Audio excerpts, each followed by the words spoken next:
кусты вот. Мне кажется, от жары они так. Хотя, может, какая-то болезнь.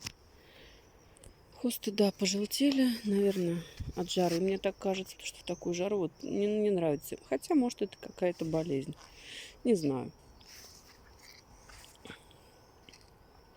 Вполне вероятно.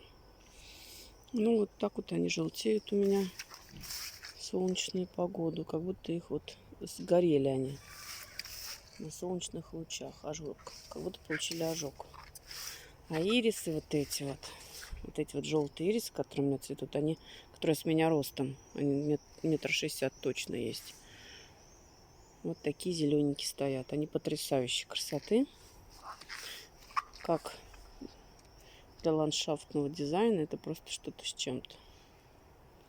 То есть цветов уже нет, но красиво стоят просто. Этот отцвел, можно будет пересаживать. Я отсюда его пересажу.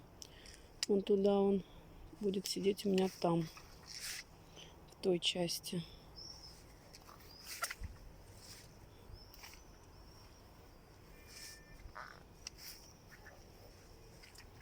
Клубничка вон красненькая виднеется.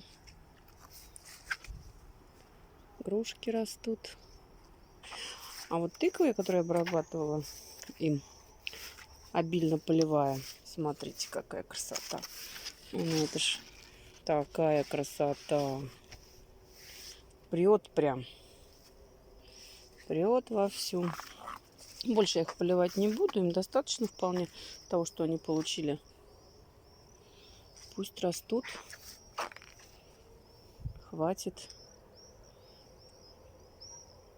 Ну, такие они красивые стоят. Цветочки поотрывала. И там вот какой-то уже завязался. Вон, плодик есть. Вон там, в глубине. Они здесь все заполонят. И это хорошо. Для этого я их тут сажаю, чтобы они спокойно себя чувствовали и делали, что им хотелось. Какой классный, да? Зелененький. Крупный.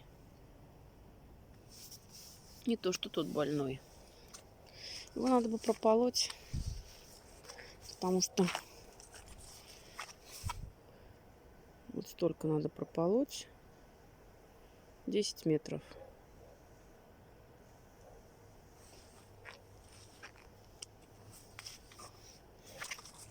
Картошечка. Картошечка начинает зацветать. Что-то вот я посмотрела. Синеглазка вот с этой стороны почему-то желтеет. Что не так? Именно почему-то именно синеглазка. Прям весь рядочек. Интересно. Почему? Такое ощущение, будто странно. Абсолютно вся зеленая. А именно синеглазка редком пожелтела. Интересно. Ой, так. Ну, уже темно. Вроде бы все обошло. Все показала. Вот лучок. Потихонечку мы его полностью вырываем на крошечку там, на салат. Сюда досаживаем что-нибудь еще. Вот это весь лук выдерется. Специально сажали, чтобы его здесь выдирать.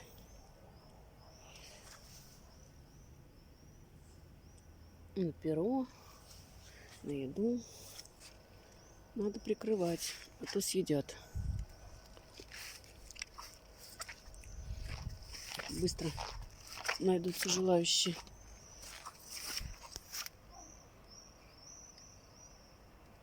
Все вот это скушать. Лучок выпрямился.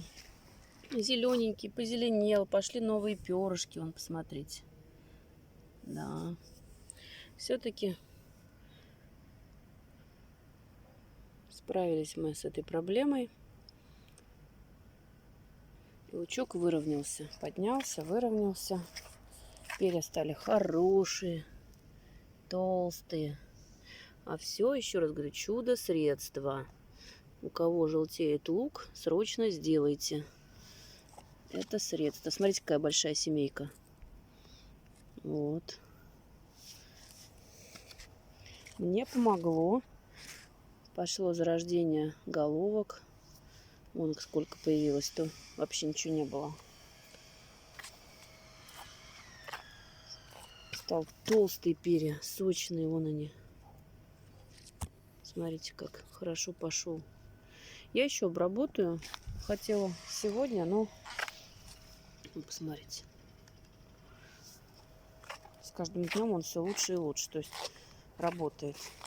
Ну, здесь вот даже этот вот, который совсем был видно. Ну, тут еще зависит от посевного материала. Может, тут совсем такие головки были никудышние. Ну, даже здесь вот. Хотя мне почему-то кажется, что это из-за того, что сажали в траву. После травы он такой стал. Так, ну даже здесь вот все это улучшается. Полить надо все равно. То есть полить. Полить. И нормально. Еще полью, еще подкормлю. И все будет нормально.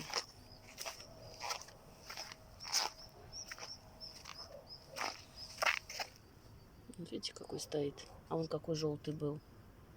Вот какие перышки наросли. Ну, вот я не вру. Если хотите, посмотрите первые видео, когда я говорила, что лук пожелтел и становится каким-то убогим. Вот он, наоборот, позеленел. И вот вообще хотела выкинуть.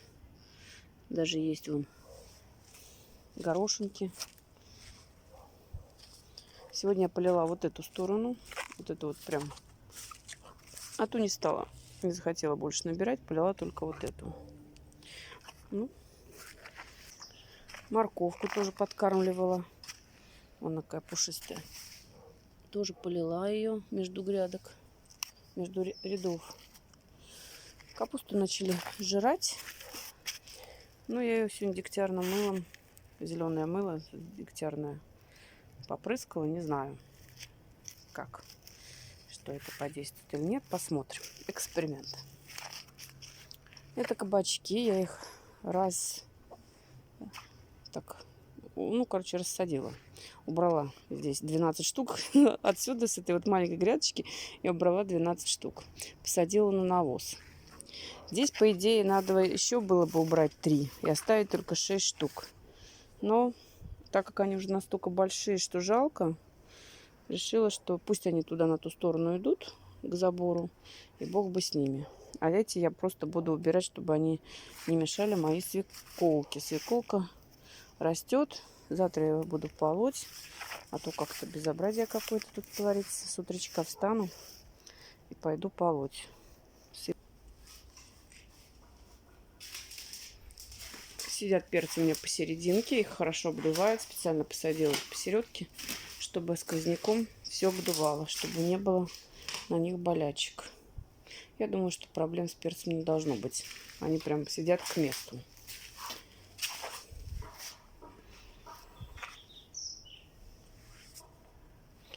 Ну, вот так вот теперь выглядит наша теплица.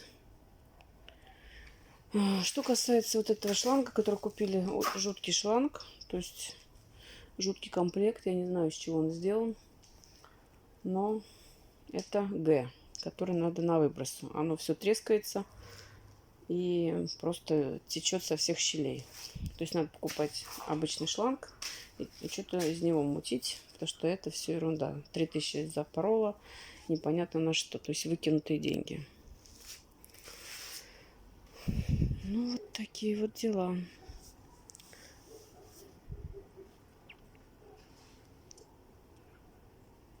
Ладно, все, пора спать.